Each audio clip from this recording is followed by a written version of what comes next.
So this is Matthew Knies in a Montreal Canadiens jersey. And obviously, this is an AI generated image. However, this was close to being a reality apparently just a couple of months ago because at the trade deadline, the Montreal Canadiens were this close to acquiring Matthew Knies from the Toronto Maple Leafs, which is unreal to hear. We've had multiple sources say this, and now Friedman said it on his latest podcast, 32 Thoughts podcast. And I remember GM Kent Hughes had said that they were very close to making a major deal at the deadline, but it just didn't work out. So apparently, with the central registry, you have to get your offers in by a certain point.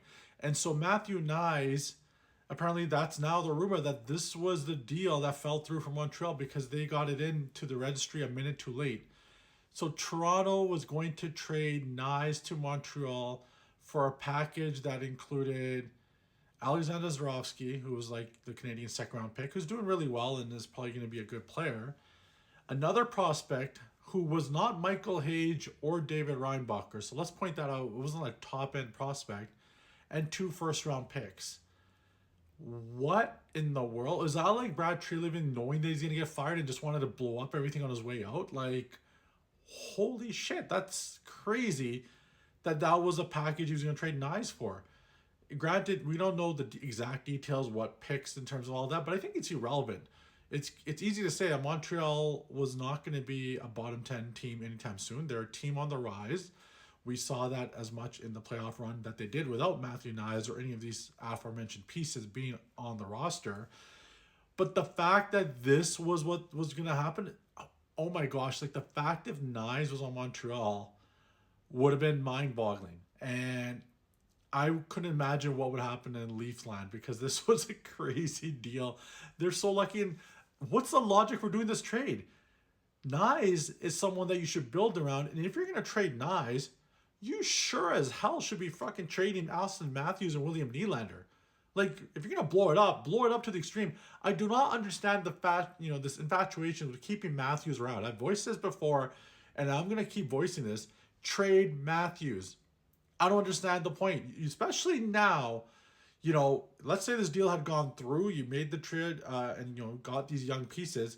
In a way, in hindsight, them getting the first pick would have worked out because, you build with McKenna and whatever else you got from Montreal. They could, totally sped up this rebuild in a different way. But now, they're gonna try to compete because they want to sell tickets. Look, idiots, you guys are gonna sell tickets no matter what. There's a lot of delusional Leaf fans out there that will pay the stupid prices to attend a Leafs game only to watch them suck. Because honestly, Toronto's not going anywhere. They're not competing for a Stanley Cup anytime soon. It didn't work out with this core 4. They need to start over. And so trading Knies, if you're going to trade Knies, sure, but you sure as hell better be treating the other guys.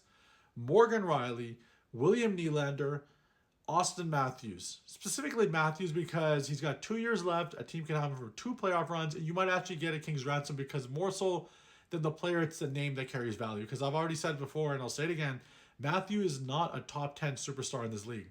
Sorry, Toronto fans. He just isn't. And so he still carries a lot of weight with that name. Trade his ass before it's too late. Because what's going to happen is he's going to want out. He's going to have restricted, requests in terms of teams that he's going to go to. It's becoming a theme, right? Like Quinn Hughes asked out, now Dylan Larkin asked out. That's a completely different situation. Eventually, Brady Tkachuk's going to ask out. These guys want to go to different markets. They want to win cups.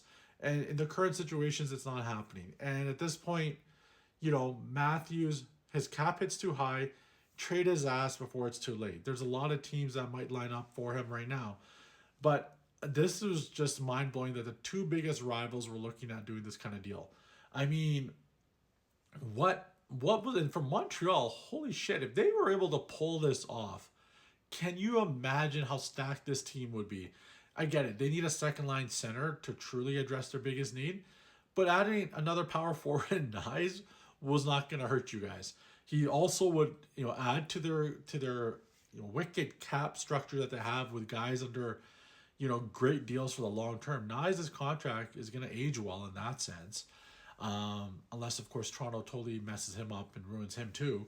But can you imagine a core for Montreal that has Cole Caulfield, Nick Suzuki, Yura Sapkowski, Ivan Demidov, Matthew Knies, and then eventually Michael Hage, David Reinbacher, Noah Dobson, Lane Hudson, and whoever they run with in goal, whether it's Dobich now or Jacob Fowler. Like, wow, like, and even then without Knies, Montreal's still looking like they're gonna build. It's just mind boggling to me. So for Toronto fans, it worked out that this deal didn't go through.